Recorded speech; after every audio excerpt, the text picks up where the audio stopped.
Chers frères et chères sœurs, après 10 ans loin des siens et loin de son peuple, le président Laurent Gbagbo nous est revenu le jeudi 17 juin 2021 avec une victoire magnifique sur toute l'adversité et après un procès international.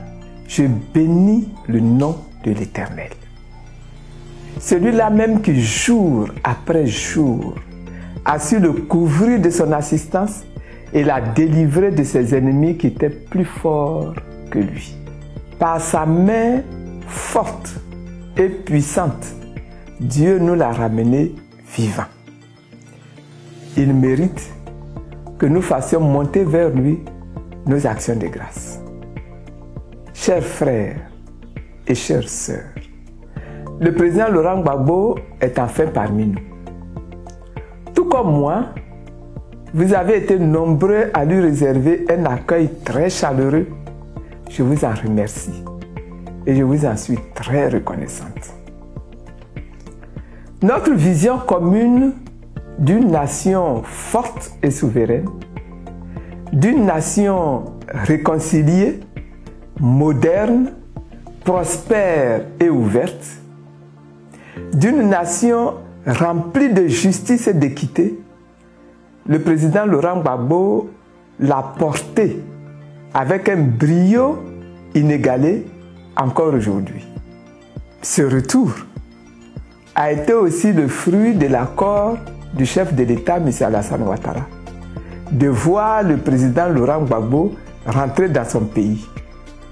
Je lui dis infiniment merci pour cela. Et je viens encore une fois plaider pour qu'il continue à poser ses actes forts d'apaisement et de réconciliation que tout le peuple de Côte d'Ivoire attend. Notamment, faire revenir au pays Charles Blé Goudé et tous les nombreux fils et filles de la Côte d'Ivoire encore en exil. Libérer les prisonniers civils et militaires de la crise post-électorale. Il continue de purger de lourdes peines. Libérer les nombreux prisonniers de la dernière crise politique dite du 3e mandat.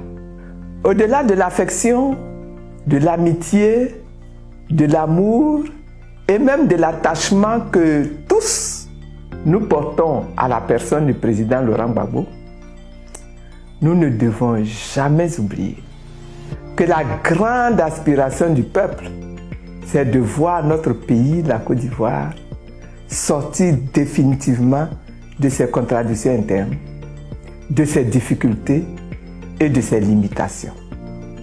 Ce peuple rêve d'une nation véritablement réconciliée, développée, modernisée. La profonde espérance que cette vision a su lever en nous perdure encore et ne veut ni ne peut s'éteindre.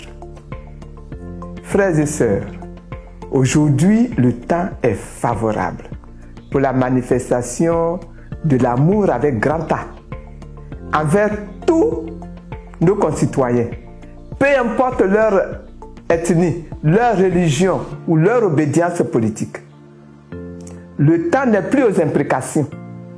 Ne donne donc aucune place à l'amertume, à la rancune, à la douleur, à la déception et à la colère. Levons-nous plutôt et avançons, nos yeux fixés sur la vision. Dieu veille. Il dirige tout. Il conduit tout. Ne quittons pas notre place. Restons calmes et gardons notre sang-froid. L'essentiel est encore à venir.